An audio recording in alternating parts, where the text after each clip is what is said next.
มาต่อที่เตะบานเป๊ปซี่ลาวลีกหนึ่งในท้ายที่ผ่านมาเอสราแซมเก่าเสียเป็นนัดมิตรในลีกฤดูกาลนี้เหตุให้การลุ้นแซมยังเปิดกว้างเอสราแซมเก่าทั้งเป็นทีมนำในขณะนี้พลาดทาเสียให้จับประซักอาเบเนีย 0-2 ทีมยามจากลาวใต้ได้ประตูจากโกซูกูนาที 78 และก้วยเจ๋งหนูพักดีนาที 89 ขณะที่สร้างน้อยบุกชนะกองทัพท้ายเกม 1-0 มาสด้าจีบีถล่มสวรรค์เขต 10-2 นำท้าเสียให้สารบัญ 1-2 และหลวงพระบางไฟฟ้าลาวเสมอกับ BAS Master 1-1 ต่อตารางคะแนนขณะนี้เอสราแข่ง10นัดมี27คะแนนยังเป็นทีมนำโดยนำสร้างน้อยและมาสด้าจีบี2คะแนนแต่ยังแข่งหน่อยกว่า1นัด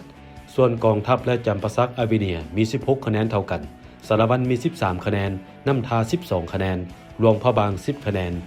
BAS Master มี5คะแนนและสวรรค์เขตยังบ่มีคะแนนนัดต่อไปจะแข่งขันในท้ายที่นี้เอสราจะพบกับน้ำทาวันที่31มังกรส่วนสร้างน้อยจะพบกับสารวัตรวันที่1กุมภาทั้ง2คู่แข่งอยู่สนามกีฬาแห่งชาติหลัก16สนามนอกส่วนกองทัพพบมาสด้าจีบีวันที่31มังกรที่เดินกองทัพหลัก5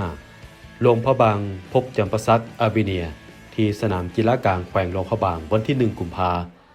แข่งมือเดียวกับสวรรค์เขตเปิดสนามกีฬากลางของแขวงพบกับ BAS Master